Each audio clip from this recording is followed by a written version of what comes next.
I do have something to say before we get started. Okay. And this may not be something y'all get to hear. I don't know. When I watch our episodes, the comments that I get the most from my family are our faces when the other person's talking. What I look like? Because like when I'm talking like this, you don't look at me. You look at the camera. But I'm looking at you in the camera. Even when we're right here looking at each other. I am looking at her. I just not looking like this. Hey, everybody. My name is LeBron Onwine. And I'm Jessica Height. And welcome back to another episode of The Journey.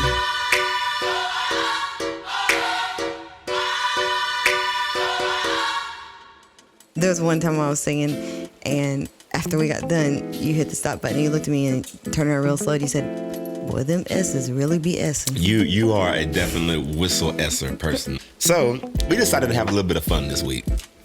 Now, we have a lot going on. We're preparing for a songwriting retreat, what we call Writing Rounds Experiences, coming up. And so we're in like plan and prep and puzzle piece mode. We're getting all the things together. One of our past episodes, maybe 1 or 2 weeks ago, was about us planning our very first release concert and all the things we learned and all the details. And we were just sitting here talking a few minutes ago about now we realize how important those details are. So we go overboard, making sure everything is set. So this week is like crunch time. We're getting everything done. You live and die, I believe, by the details, in the details. I'm not saying that, have people on your team that like the details. You know what I mean? When we first started, we were CEO, the tech, crew, janitor, you have to be. Detail. You do everything. You just are all the things to all people. But we are thankful for people that we have now that help our brains process through the details. Our team is great. They stay up late with us at night to talk. Our meetings are like at 8 and 9 p.m. But because we have people from across the country, so, they're 3 hours behind us, but they make it work. And shout out to all the A&A and Writing Rounds team. Oh, the real MVPs. That's not why we're here today. We're sorry. And until now, you probably haven't heard us say anything about Writing Rounds or A&A, but we're going to get there. Except for some little plugs here and there. Yeah, but you probably are like, what is that? Don't worry, we're going to get there. But today we're going to have some fun. We were thinking about, Jessica brought this idea. She was like, Bron, I think we should do a Q&A. Go ahead. Ask me the first question. Okay, my first before you ask, too, we don't know what questions we asking each other. This is all right. Just like... So we each selected questions. I selected questions for him. I was S&, then... You heard it? I heard it. But y'all it's hear that? Yeah. Probably not, because he probably edited it out. I might leave it in there just for this example. Leave it in, so they can hear my S's really be S and... Holy moly, that is bad. Yeah. So when you're singing them songs... Now I'm going to really... The overthinker in me has already put it on the list. Don't worry about it. I can fix all of it. It's okay. But this question is something that has to do about your future. It's not bad. Just need you to think for a minute. Okay. As a musician, you still got a whole lot of life in your career left. What are 3 things left on your list to achieve as a musician? As a musician. And I will let you lean on the producer side too. Singer, songwriter, musician, producer. You can lean on that end. We'll go for that route. But 3 things that you have yet to accomplish that are on your list, like that could be big, that could be small, all those things. 1, I would love to be able to travel the world doing our own music, and the people love it. That's great. To work with the top artists on the planet. Could you imagine being somebody like a Quincy Jones, who was still, I think he's just turned 90 years old. You know what I mean? Who was still... And still a genius. Yes. You know what I mean? Amazing to be able to say I worked with, go back to Frank Sinatra, go back to, Ray Charles, go back to Michael Jackson. All these artists and he's still discovering artists like the Jacob Colliers, all these people. I'm like, to be able to say that would be a dream. That would be a huge accomplishment. And that's something that money can't buy. You're right. You know what I mean? That's just even though money may be involved. Listen, money is great, but it's not going to make me do or not do what I believe I've been, created to do. It's an added bonus. Correct, added bonus. And I don't know a third one, that's kind of... I want to win all the awards. I was waiting on something that had to do with some awards. I want to win a Grammy, a Stellar, a Dove, all the indie stuff, everything you can do. I would love to do it. I'm a little nervous about what your first question is. I wrote them down in order, but I may go out of order. Don't look at my paper and cheat. I'm not looking. I'll save that one for last. I have a good one. This is good for this season of life. Oh, Lord. This is the second one I wrote down. How do you find? Oh, wow. He wrote his down. I'm a very much pencil and paper computer, person. I'm old school like that. Oh man, young woman. Tell me about your process. So how do you find inspiration and motivation when trying to meet a deadline? You've worked and you've worked and you've worked, and you know that is very appropriate. You have a deadline. How do you find the inspiration and the motivation to get there? That was good. If y'all knew the story, we working over here, so my get God. deadlines. I keep seeing. This question wasn't on time, because there are definitely plenty of deadlines. I actually talked about this with somebody the other day.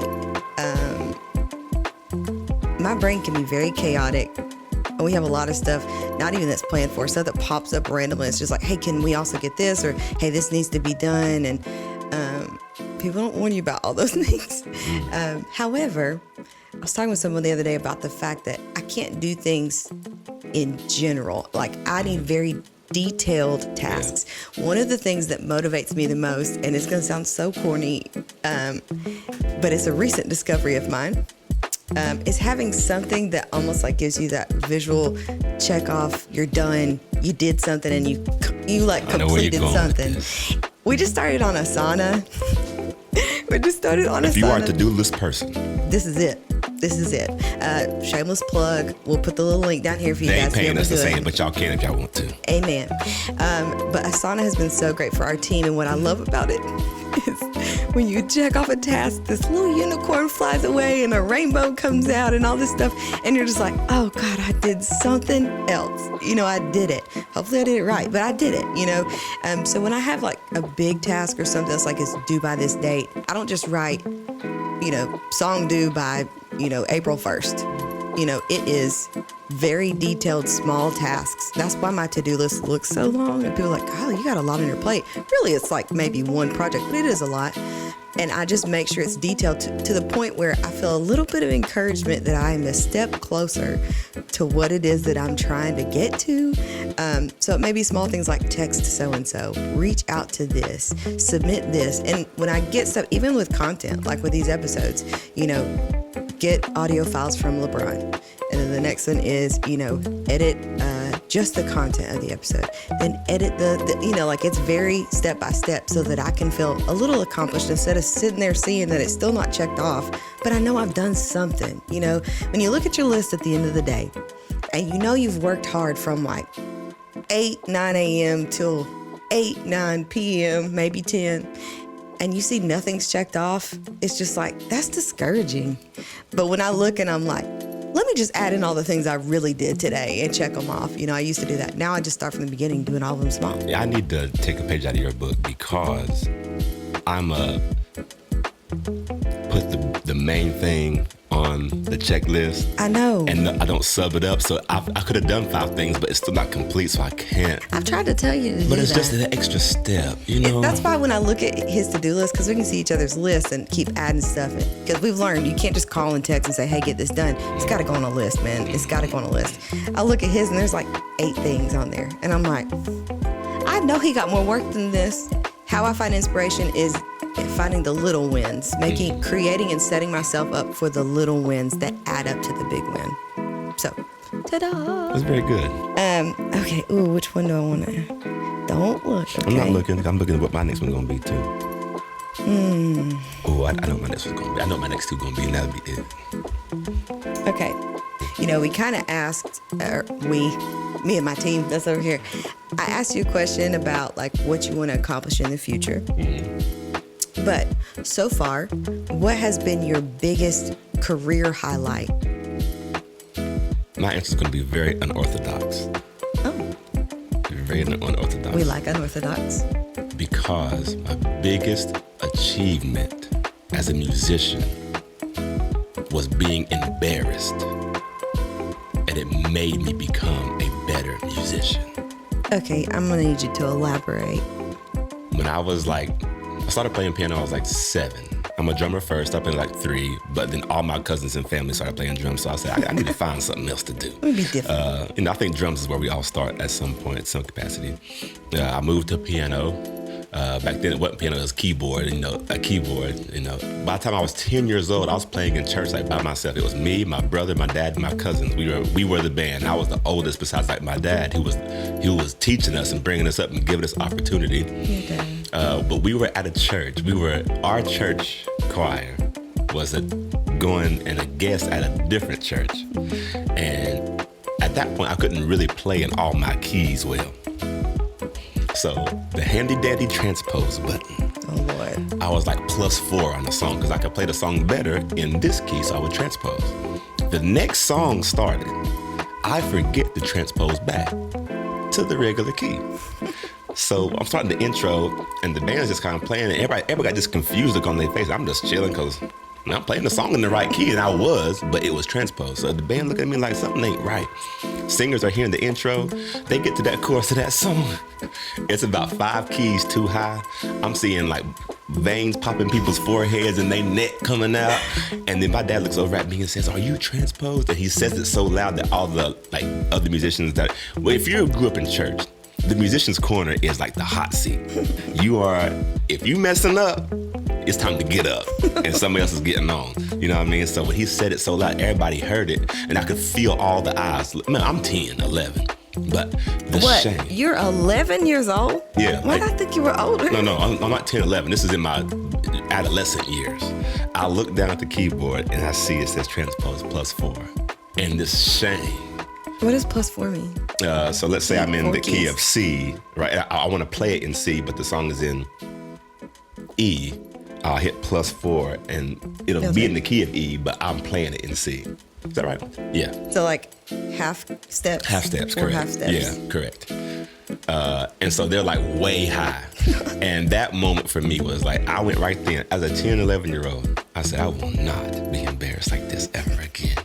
I went back, I learned how to play that same song in every key. So I know that's a weird way to answer your question, but as an accomplishment, to have that moment to push you on into like your musicianship. So if I could tell any like young musician, you know what I mean, we live in an age of backing tracks and stems, which I think are wonderful, but they are to supplement and to accompany you. Don't let it be a crutch. Still learn your craft.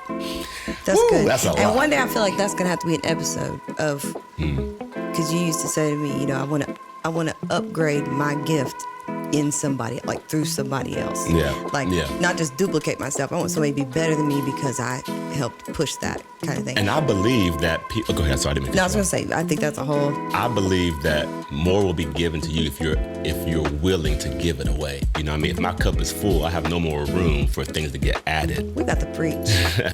Anyway, so Jessica, I have a question for you. Okay. Well, this isn't the funny one yet. It's not serious. I'm saving my cute one for last. Me too. What's the best advice a musician or singer or producer has ever given to you? Well, look, I'm just going to go ahead and say it was him. I'm going to set my mic down so I don't interrupt you. Oh, wow. Because I like to interject sometimes. She get on to me. I don't get on to you. You be like, let me finish. I'm going to lose my thought. You're right. No, okay. Best piece of advice is something that I've taken that you actually told me. No big head here, okay? He gives lots of advice, and I take what works, and then other things I take it and find out that it actually does work, even though I didn't want it to. You can keep your mic down. I'm hollering now. Hello. But I remember I was getting ready. I've taken this piece of advice, even though it applied to one scenario, and I've applied it to everything. Because I was getting ready to go travel with someone to sing backgrounds. I was very nervous. And I was having to quickly learn music, and I was stressing out like, oh God, words. I mean, lyrics are already a big deal. Hello, confidence monitors, please. But I knew I wasn't gonna have that. So I was learning words, I was learning parts, my part. And he told me, do you remember what it was? Do you want to say it? Go ahead. I said, if you want to set yourself apart and to leave, what's the word? A lasting impression. Yeah. Don't just show up knowing your part. Know every part. know how to sing, know what the sopranos are supposed to do, know what the altos are supposed to do, know what the tenor's supposed to do, even know what the intro's supposed to sound like. If it's a guitar lead intro, oh, that note was wrong. Piano intro, because there may be a time when you're going to be called upon to make an audible. And some people only prepare at the level they're getting paid. That is, we'll get there in a minute. I was about to say, you preaching. That's exactly the piece of advice he gave. So I went back, and even though it was 10 times more work, and even though I was exhausted and it took my brain power like times 10, what I thought I didn't have, I stretched myself and I learned all the parts. I learned everything I could. I was there to sing tenor, believe it or not. I was there to sing tenor. I was very excited about it because I was like, oh, I didn't got to worry about them notes up there. But there was one song where the singer got sick, couldn't sing the soprano stuff. And I very shyly, because I didn't want to sing soprano, was like, if you really need somebody, I can do it. I can sing it, So there's a guy that stepped in on tenor. I took that soprano part. We sang it. And then after that rehearsal, I got asked to lead 2 songs after that. Do you know these songs? Could you lead these? Because these were hers. And I was like, yeah, I know those songs. And yes, I'll lead them out there in front of all these. Hello. Why would I say no to that? But had I not stepped up and known that stuff and they were like, oh, she's prepared, they would have never asked me. I would have never gotten the opportunity to do that. And from those points on, every event after, it's like, hey, well, we have this option too. Jessica can also lead that. Made a big deal for me. So in things that I do now, like even if someone asks me, hey, can you do some vocal arrangements or something? Yeah, I'll arrange, but I'm also going to learn the lyrics and I'm going to talk to LeBron because he's the producer and record a really great demo. So they hear, wait a minute, they do production too? Wait a minute. Vocals? She can sing? Okay, yeah, let's do this. Ooh, songwriting, it really, really is. And we'll dive into it more, I promise. There's so much stuff that we want to share. But we do that with everything. Songwriting, people ask us to write a song. We don't just write and send a voice memo. I'm not going to get on that. We're not just going to send a voice memo. You're going to get a quality demo that shows if you need production done, we've got this. We don't have to say, hey, come to us. They just hear it and they're like, who did that? Who played on this? Who did whatever? Everything we can do, we try to do it and do it well. Opportunities have opened up because of that one piece of advice that I took and now apply in a lot of different areas of things that I do. Even now with offering admin and helping people catalog and do things, they're like, wait, so you do this for your own catalog? Do you have songs I could hear? And I'm like, it's funny you should ask. I do. I looked like a teacher just then. LeBron, when you travel and you go places, and people are like, oh, I'm so excited LeBron's coming. Let's make sure he's got everything that we need. What is the one green room snack that you request when you go somewhere? What's the one snack that you're just like, if they could, green M&Ms only, or like whatever it is? Gosh, I don't know. What's the one snack that you're just like, this is going to be what I need to play my best today? I'm not at that level where people ask me specifically what I want, but if they did, I am a chocolate and peanut butter type of person, so I like all things like Reese's, Twix, Snickers. Reese's Thins. That's the one I'm going with. Oh. The Reese's Thins, it is just the perfect. Are they blessed? It's the perfect consistency of just. He gets like this every time he eats them. Oh, they're so good. You want to be like Jessica, and he'll talk about it like this. There's a relationship there we probably need to dive into. Not to take anything away from the original Reese's, because it's the original. You know what I mean? But the Thins, they're just the perfect.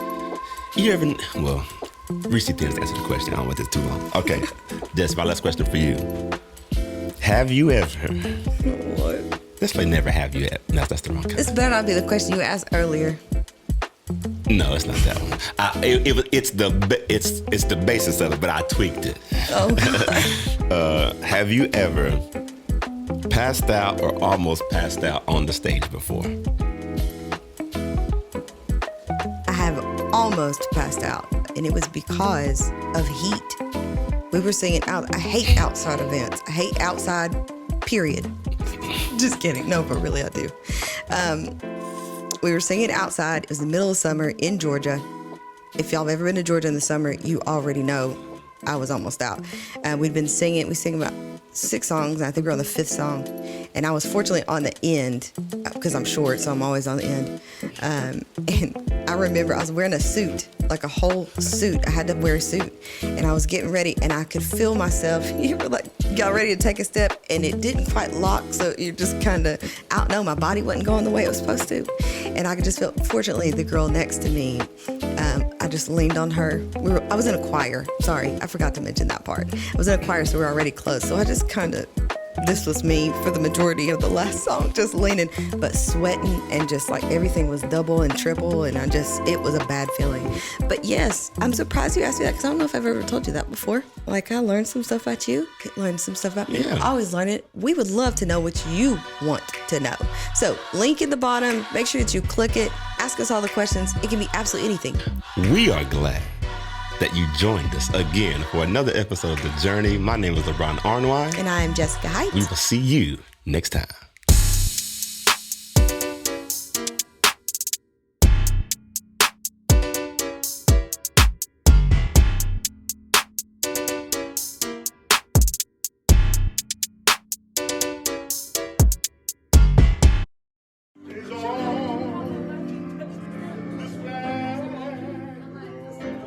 Yes.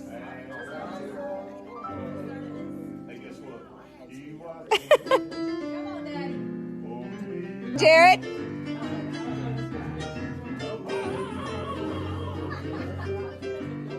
Sing, Brian.